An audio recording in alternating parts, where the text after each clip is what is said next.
Hi friends, please subscribe to Amravati Media and press the bell icon for more latest updates. Lokesh danger political game, సొంత సామాజిక వర్గంలో ఆందోళన. TDP working president, కూటమి ప్రభుత్వంలో అత్యంత ముఖ్యమైన మంత్రి నారా లోకేష్ రాజకీయ పందాపై కమ్మ సామాజిక వర్గంలో ఆందోళన కనిపిస్తోంది. ప్రభుత్వాలు శాశ్వతం కాదని, కానీ అధికారంలో ఉన్నామని విద్వేషపూరిత రాజకీయాలు చేస్తే భవిష్యత్తులో భారీ మూల్యం చెల్లించుకోవాల్సి వస్తుందనే భయం ఆ సామాజిక వర్గాన్ని వెంటాడుతోంది. ముఖ్యమంత్రి చంద్రబాబు నాయుడు కేవలం రాజకీయాలు మాత్రమే చేసేవారు.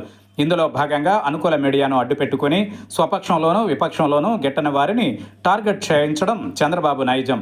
ఇందుకు టీడీపీ వ్యవస్థాపక అధ్యక్షుడు ఎన్టీఆర్ కూడా అతీతం కాలేదు. ఇవన్నీ కూడా జనానికి చాలా వరకు అర్థమయ్యేవి కావు.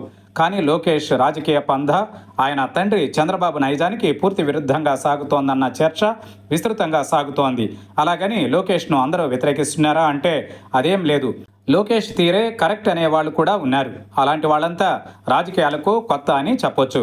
రాజకీయాలలో తలపండిన నాయకులు మాత్రం లోకేష్ డేంజర్ గేమ్ ఆడుతున్నారనే అభిప్రాయం బలంగా ఉంది.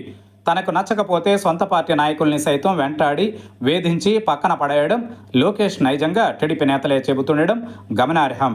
ఇందుకు తాజా ఉదాహరణగా విజయ డైరీ చైర్మన్ పదవికి చలసాని ఆంజనేయులతో రాజీనామా చేయించడమే అంటున్నారు. చలసాని ఆంజనేయులు నిఖార్సైన టీడీపీ నాయకుడు. ఆ పార్టీ గెలుపు కోసం ప్రతి ఎన్నికలోనూ ఆయన శ్రమించారని గుర్తు చేస్తున్నారు. అయితే చలసానితో బలవంతంగా రాజీనామా చేయించడం వెనుక ప్రధాన అదృశ్య శక్తి ఎవరంటే లోకేష్ పేరే వినిపిస్తోంది. గతంలో ఎప్పుడూ ఇలాంటి దుష్పరిణామాలని టీడీపీలో చూడలేదని సీనియర్ నాయకులు వాపోతున్నారు. అలాగే రెడ్ బుక్ పేరుతో లోకేష్ వికృత రాజకీయ క్రీడకు తెరలేపారని టీడీపీ నాయకులు విమర్శిస్తున్నారు. వైసీపీ అధికారంలో ఉన్నప్పుడు అతి చేసిన నాయకులకు తగిన శిక్ష విధించడాన్ని ఎవరూ తప్పుపట్టడం లేదు. ప్రతి రాజకీయ పార్టీలోనూ అధికారాన్ని అడ్డం పెట్టుకుని చెలరేగిపోయే నాయకులుంటారు. అలాంటి వాళ్లకు కఠిన శిక్షలు విధించడం ద్వారా మరొకరు అలాంటి తప్పుడు పనులు చేయకుండా ఒక హెచ్చరికలా ఉంటుంది. కానీ లోకేష్ తీరుతో ప్రతిపక్ష నాయకులందరిపై కేసులు పెట్టడం, జైళ్లకు పంపడం ఇదేమీ బాగాలేదని టీడీపీ సీనియర్ నాయకులు అంటున్నారు. ఎందుకంటే ఏ ప్రభుత్వం శాశ్వతం కాదని టీడీపీ సీనియర్ నాయకులు పదే పదే గుర్తు చేస్తున్నారు. ప్రస్తుతం కూటమి ప్రభుత్వంలో సాగుతున్న అరాచకాలని చూస్తూ రేపు వైసీపీ అధికారంలోకి వస్తే అనే ప్రశ్నకే నిలువెల్లా వణికిపోయే దుస్థితి ఏర్పడిందని అంటున్నారు. ప్రభుత్వంలోనూ పార్టీలోనూ లోకేష్ పెత్తనం ఎక్కువ కావడం వల్లే గతంలో ఎప్పుడూ చూడని అరాచకాలని నేడు చూడాల్సి వస్తోందన్న అభిప్రాయం బలంగా ఉంది. అలాగే రాజకీయ నాయకులతో పాటు వందలాది మంది ప్రభుత్వ ఉద్యోగుల్ని కూడా శత్రువులుగా చేసుకున్న ఘనత లోకేష్కే దక్కుతుంది. ముఖ్యంగా పోలీస్ శాఖలో SI, CI, DSP, ASP, SP స్థాయి అధికారులకు 2 ఏళ్లుగా ఎలాంటి పోస్టింగులు ఇవ్వకుండా ఏరి కోరి శత్రుత్వం పెంచుకోవడానికి లోకేష్ తీరే కారణమంటున్నారు. సీనియర్ ఐపీఎస్ అధికారుల్ని లేని కేసుల్లో జైలుకు పంపడం ద్వారా శాశ్వత శత్రుత్వాన్ని ఏర్పరచుకున్న ఘనత లోకేష్కే దక్కుతుందని వారంటున్నారు.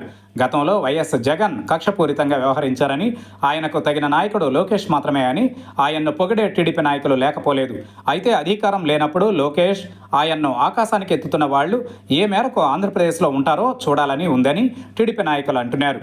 ప్రస్తుతం లోకేష్ రాజకీయం టీడీపీకే కాదు, ఆంధ్రప్రదేశ్ భవిష్యత్తుకు కూడా మంచిది కాదనే వాళ్లే ఎక్కువ. కక్షలు కార్పణ్యాలతో సాధించేది ఏమీ లేకపోగా మనశ్శాంతిని, ఆస్తుల్ని, ఒక్కోసారి ప్రాణాలని పోగొట్టుకోవాల్సి వస్తుందని ఆందోళన వ్యక్తం చేస్తున్నారు.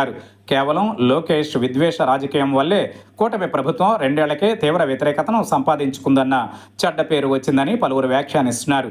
మరి ముఖ్యంగా అతి తక్కువ సమయంలో వైసీపీ కోలుకోవడానికే లోకేష్ రెడ్ బుక్కే కారణమని టీడీపీ నేతలు అంటున్నారు. ఈ పరిణామాల నేపథ్యంలో టీడీపీ మనదని భావించే కమ్మ సామాజిక వర్గంలో ఒక రకమైన అలజడి రేపుతోంది.